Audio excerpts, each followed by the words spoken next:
CM ಬಗ್ಗೆ ಅಸಮಾಧಾನ ಐತೆ ಅಂತ ಹೇಳಿರ್ತಕ್ಕಂಥ ಮಾಹಿತಿ ನಿಮಗೆ ಮಾತಾಡಕ್ಕೆ ಬಿಡ್ರಿ, ಅದು ಮುಗಿದ್ಬಿಡ್ಲಿ ಆಮೇಲೆ ನೀವು ಮಾತಾಡ್ರಿ. ಹೇಳಿ. ಅಲ್ಲ, CM ವಿರುದ್ಧ ಎಲ್ಲಿದೆ ಅಂತ ಕೇಳಿದೆ.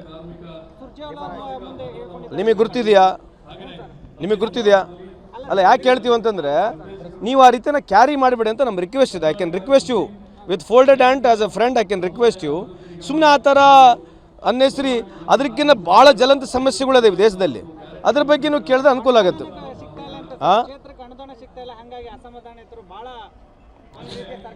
ಅಲ್ಲ ರೀ, ನೀವು ಜನರಲ್ ಆಗಿ ಹೇಳಿದ್ರೆ ನಾನು ನಿಮ್ಗೆ ಹೇಳೋಕ್ಕಾಗಲ್ಲ. ಈ ದೇಶದಲ್ಲಿ ಮತ್ತು ಈಗ ಸೆಂಟ್ರಿಂದ ಕೂಡ ಯಾವ ರೀತಿ ಅನುದಾನ ಬರ್ತೋ ಅದನ್ನು ಕೇಳ್ಬೇಕಲ್ಲ. ಅಲ್ಲ, ಯಾಕೆ ಹೇಳ್ತೀವಿ ಅಂತಂದರೆ ಒಂದು ನಿಮಿಷ, ಗವ್ಯಪ್ಪರ್ ಹೇಳಿರ್ತಕ್ಕಂಥದ್ದು ಆನ್ ರೆಕಾರ್ಡ್ ನಿಜ ಇದೆ, ಹೌದಾ? ನೀವು ಅವ್ರನ್ನೇ ಕೇಳಬೇಕು. ಯಾಕಂದರೆ ನಮ್ಮ ಪ್ರಕಾರ ಈ ಬಡ್ಜೆಟ್ ಮತ್ತೆ ಮಂಡನೆ ಮಾಡಿದ್ದೀವಿ. ಯಾವುದು BJP ಸರ್ಕಾರ ಇತ್ತು, ನಾವು 60,000 ಕೋಟಿ ಸಬ್ಸಿಡಿಯಾಗಿ ಕೊಡ್ತಾಯಿದ್ದೀವಿ. ನಾವು 60 ಕೋಟಿ ಸಬ್ಸಿಡಿ ಕೊಡೋದ್ರ ಜೊತೆಗೆ BJP ಸರ್ಕಾರ ಕಳೆದ ಸರ್ಕಾರದಲ್ಲಿ ಎಷ್ಟು ಖರ್ಚು ಮಾಡಿತ್ತು ಅದಕ್ಕಿಂತ ಜಾಸ್ತಿ ಎಲ್ಲ ಇಲಾಖೆಯಲ್ಲಿ ಖರ್ಚು ಮಾಡ್ತಾ ಇದ್ದೀವಿ. ಅಲ್ಲ, ಒಂದು ನಿಮಿಷ, have patience my dear brother. ನಾವು 60,000 ಕೋಟಿ ಖರ್ಚು ಮಾಡೋದ್ರ ಜೊತೆಗೆ we are spending more money Dhan the previous government. So is it not that we are doing development? So facts ಇದೆಯಲ್ಲ, ಇದು ನಾನೇನು ಸುಳ್ಳು ಹೇಳ್ತಾ ಇಲ್ಲ, ಫ್ಯಾಕ್ಟ್ಸ್ ಇದೆ ತಾನೇ ಇಲ್ಲಿ ಹೇಳ್ತಕ್ಕಂಥದ್ದು. ಹೇಳಿ. ಸರ್, ಈಗ BR ಪಾಟೀಲ್ ಅವರು ಸಹಿತ ಅಸಮಾಧಾನ ಹೊರಹಾಕಿದ್ರು ಸರ್.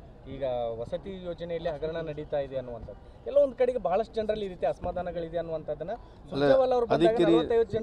ಲಿಸ್ಟ್ ಕೊಟ್ಟು. ಅಲ್ಲ, ಅದಕ್ಕೆ ನಾನು ನಿಮಗೆ ಹೇಳೋದು dissent is essence of democracy ಅಂತಾರೆ.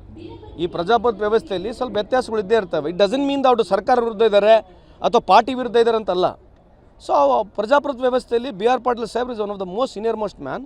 ಅವ್ರು ಹೇಳಿರ್ತಕ್ಕಂಥದ್ದಕ್ಕೆ ಸನ್ಮಾನ್ಯ ಮುಖ್ಯಮಂತ್ರಿ ಆಗಲಿ, ಆಲ್ರೆಡಿ ಉಪಮುಖ್ಯಮಂತ್ರಿ ಅವ್ರು ಕರೆಸಿ ಮಾತನಾಡಿದ್ದಾರೆ, ಸರಿ ಮಾಡ್ಕೊಳ್ತೀವಿ. ಅಲ್ರಿ, ಈಗ ಮೋದಿಯವರು 5 ವರ್ಷ ಇರ್ತಾರ?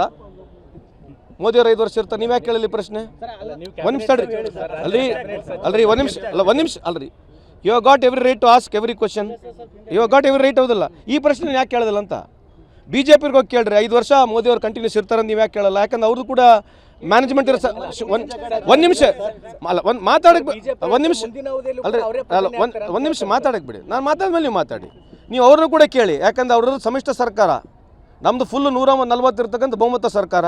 ನೀವು BJP ಎಲ್ಲ ಕೇಳಬೇಕಾಗಲ್ಲ, ನಮ್ಮನ್ನು ಕೇಳಬೇಕು. ಫಸ್ಟ್ ಕೇಳೋದು ಪ್ರಧಾನಮಂತ್ರಿ ನರೇಂದ್ರ ಮೋದಿ ಸಾಹೇಬರು 5 ವರ್ಷ ಕಂಟಿನ್ಯೂ ಆಗ್ತಾರೆ ನೀವು ಕೇಳಿದ್ಮೇಲೆ ಆಮೇಲೆ ನಮ್ಮ ಸಿದ್ದರಾಮಯ್ಯ ಸಾಹೇಬ್ರು ನೀವು ಕೇಳಬೇಕು. ಒಂದು ನಿಮಿಷ ಅಲ್ರಿ, ನೀವು ಅದನ್ನ ಹೇಳ್ತಿರೋದು. ಈಗ ಚಂದ್ರಬಾಬು ನಾಯ್ಡು ಅವರು 100 ರೂಪಾಯಿ ನೋಟು 200 ರೂಪಾಯಿ ನೋಟು ಬರಬೇಕಂತ ಹೇಳ್ತಾ ಇದ್ದಾರೆ. ಯಾವ ದೊಡ್ಡ ಚರ್ಚೆ ಅದರಲ್ಲಿರೋದು? ಯಾವ ದೊಡ್ಡ ಚರ್ಚೆ ದೇಶದಲ್ಲಿ?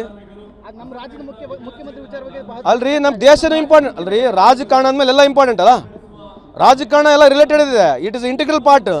ನೀವು ಕೇಳ್ತಕ್ಕಂಥ ನಮ್ಮನ್ನು ಕೇಳ್ರಿ, ತೊಂದರೆ ಇಲ್ಲ. ಬಟ್ ಅವ್ರನ್ನೂ ಕೂಡ ಅದನ್ನೇ ಕೇಳಿ ಅಂತ ಹೇಳೋದು. ನೀವು ಯಾರನ್ನ BJP ಮುಖಂಡರು ಬಂದರೆ ಅಲ್ರಿ, ಅದೇ ಹೇಳ್ತಿರೋದು.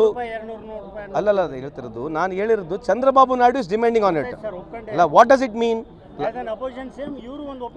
ಸೆಕೆಂಡ್ರಿ, ಎಲ್ಲರೂ ಎಲ್ಲದನ್ನ ಮಾತಾಡ್ಬೇಕಂತ ಏನಿಲ್ಲಲ್ಲ, ಎಲ್ಲರೂ ಎಲ್ಲದನ್ನ ಮಾತಾಡ್ಬೇಕಂತ ಏನಿಲ್ಲ. ನನ್ನ ವಿಚಾರಗಳು ನಾನು ಮಾತನಾಡ್ತೀನಿ, CM ಸಾಹೇಬ್ರು ಅವ್ರ ವಿಚಾರ ಅವ್ರು ಮಾತನಾಡ್ತಾರೆ. ನೀವು ನಮ್ಮನ್ನು ಅಗಲಲ್ಲ ಇದನ್ನ ಕೇಳೋದು ಬದಲು ಅವ್ರನ್ನೂ ಕೂಡ ಕೇಳಿ ಅಂತ ನನ್ನ ರಿಕ್ವೆಸ್ಟ್.